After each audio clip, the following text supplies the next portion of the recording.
So I've had the chance to spend about 48 hours with my new Steam Deck now, and what do I think of it? Let's get into it. NerdCrave. So here is my new Steam Deck. This is the case that they sent with it. Pretty nice case, nice logo on the top, and a nice little strap on the back for either holding it or maybe stuffing a charger or something in behind. I'm pretty happy with the case. Let's get right into the device. This thing is huge. Now, this is the 512 gig model. I kind of regretted after things developed. When this first launched, it looked like the best choice to get the most expensive model. This did cost almost $1,000 Canadian.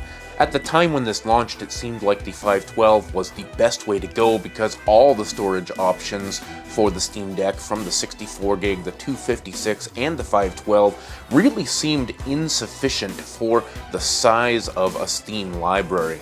As most of you know, Steam games can be even bigger than console games, and it's not uncommon to see something like a Call of Duty or something be upwards of 200 gigabytes. So it seemed like the 512 was the only way to go.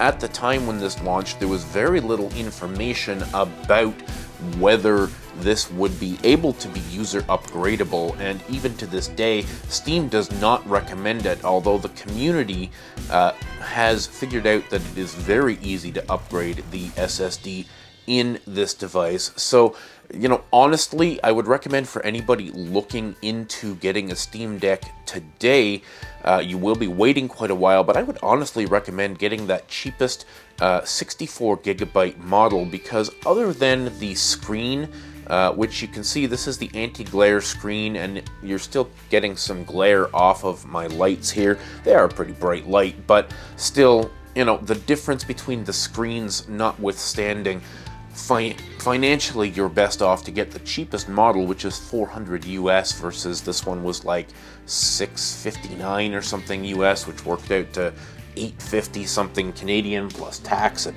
import fees and that sort of thing. So I would definitely go with the cheaper model if you're the slightest bit tech savvy, and upgrade the SSD yourself, because you can put a 1 terabyte in this thing for probably less money than you could purchase this 512 gig model. However, what is great about this? Let's talk about some of the positives that I have discovered in the first 48 hours of playing with my new Steam Deck. So, right out of the box, there's a bit of a learning curve with this thing. If you are coming from being a console gamer, perhaps you have a Switch and that's your main console, or you have a PlayStation 4 or a PlayStation 5, and you're used to working within the ecosystem of a console, you don't really think about it, but every game that comes out for PlayStation 5 works on the PlayStation 5. There's nothing you have to do. You don't have to adjust graphics settings, you don't have to worry about whether it's compatible or not, it just works. The same on the Nintendo Switch. You pop a cartridge in the top and it just works. Well, that is not the case with PC gaming. And there's an extra layer with the Steam Deck, even beyond PC gaming, as far as compatibility is concerned. So with PC gaming, if you have a Windows PC, 99% of the games on Steam are designed to run on Microsoft Windows. There are a few games on Steam that run on Apple. There are a few games that run on Linux. If you have an Apple computer, you know what I mean. You have a reduced amount of games that you can play on an Apple computer, but there are still some. With the Steam Deck, it's a pretty similar situation. This is a Linux computer. Linux is an open source operating system, so it's not Windows, it's not Apple, it's something else. I personally enjoy Linux. I have a couple of Linux computers around the house, but this is a different distribution of Linux than I am really familiar with. So on top of Linux, they built what they call SteamOS. SteamOS is the operating system that you're going to be spending the most of your time in if you just want this as a gaming device. So immediately when you turn this device on, you're launched right into what looks very familiar. If you already have a Steam account, you get launched into your Steam account, you log in, you see the games that you have purchased, you have your library, you have your downloads, you have all the different things that you would normally have in your Steam application on a desktop. Where it gets kind of funky is not all games work on this thing, and there's not a lot of great information because the Steam library is so immense.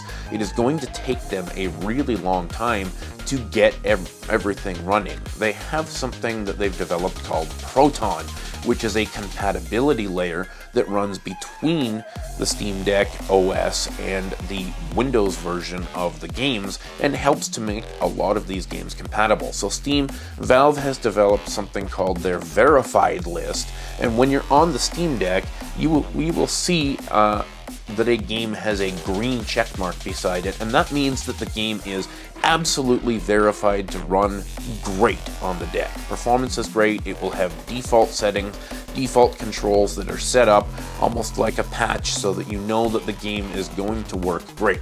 However, that list is fairly short. I mean, there are a couple hundred games, I think, on the verified list, but when you actually go through what Steam is offering you on the store page, there's not a whole lot of stuff that's actually verified.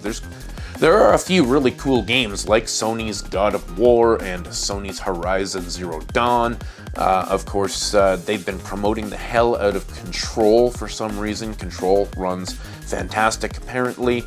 And then there's, an assortment of smaller games and things that you probably wouldn't expect that they would spend so much attention.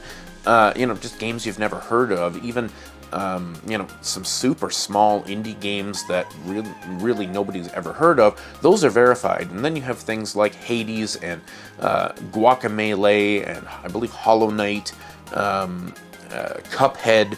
So there are a few decent games that are verified, but then you look into the next tier, and those are games that they're just not sure about. They haven't put enough time and effort into making them completely verified, but they might run. So then you get a little yellow circle with an I in there that denotes that there's extra information. So I've checked out a few of those games. Sadly, my Steam library is not very big. I have about 40 games in my Steam library, and only 3 of them, I believe, were actually verified titles, and then a couple more I downloaded to try out. One that I'm pretty excited about because I had purchased it recently to play on the Steam Deck, and that was Final Fantasy 13.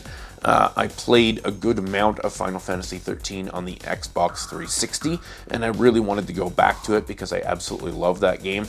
And I'm pleased to announce that Final Fantasy 13, although being unverified, does seem to work perfectly, and I'm pretty happy about that, so I'm going to be playing that quite a bit. Control, I'm interested in getting into.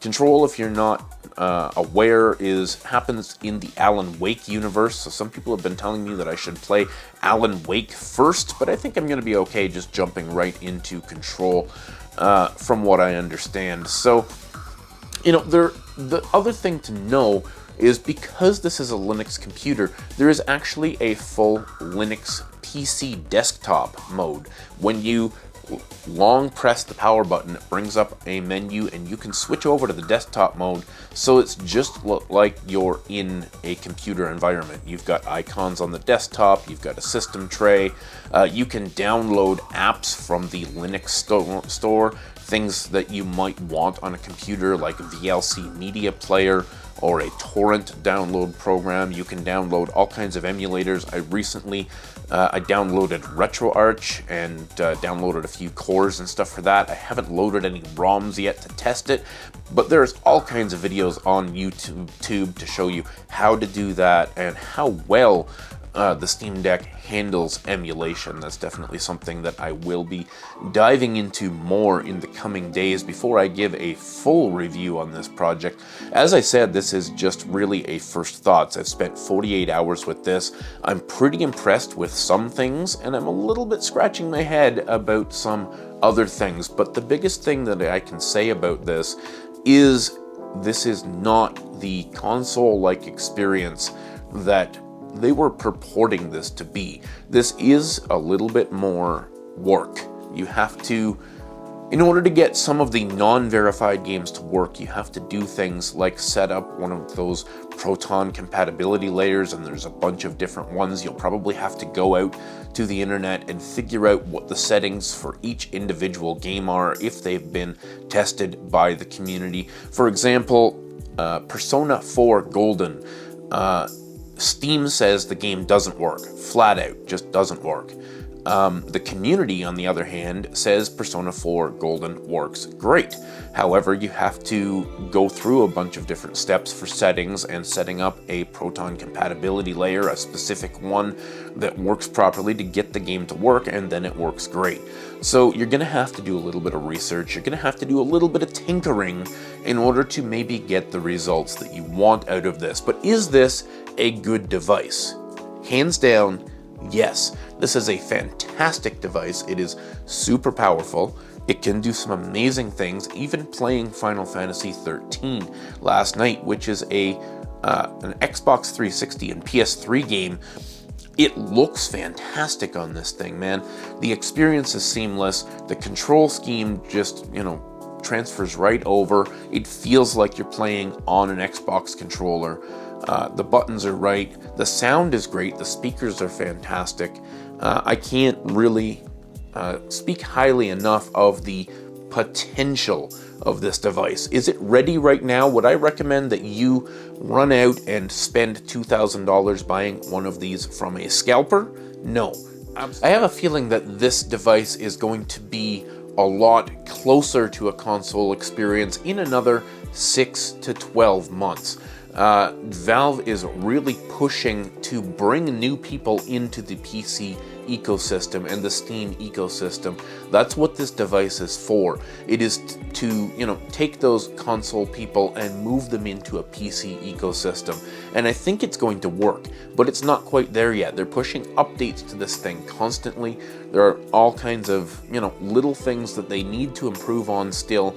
But overall, it's a great device. Would I rush out and buy one right now? No. But you know what? If you dropped a pre-order right now, you probably wouldn't get it until the end of the year or maybe even the new year. And by then, I would say this is going to be a great device. Am I happy about my purchase? Yes. I'm not usually an early adopter. And going through the growing pains right now with Valve to figure out this device and, really having to dig into the internet to find the answers I need. That's not my normal MO. I usually wait until things are a little more established. But you know what? This is going to be a fun little project. I can't wait to bring you some more content on games that maybe aren't supported, that we've found a way to make them work. Some more information on emulation. I do not intend to emulate current games like Switch or things like that on here, although it is possible, but I do intend to do a lot of emulation of systems like PlayStation 2, Dreamcast, and a GameCube, for example, older systems that are harder to emulate on less powerful hardware. I've made a video before about my Android phone with a Razer Kishi, and I've had some great results with older systems up to N64 and PS1 and PSP and stuff on that, but that system just needs more horsepower, and that's what the Steam Deck brings. It brings horsepower. This thing is, I think, a little more powerful than a PS4 at this point, technically, but the architecture inside is so fast, the RAM is fast, the storage is fast. This is really, really, a next-gen product in a lot of ways. So, stay tuned to the channel, follow for more information on my journey discovering the Steam Deck. I will try to post a video very soon talking about the emulation possibilities on here. And anyways, guys, if you haven't got a Steam Deck yet, definitely check it out. It's a very interesting product with a lot of potential going forward into the future. Thanks for watching. Thanks for subscribing. Stay classy.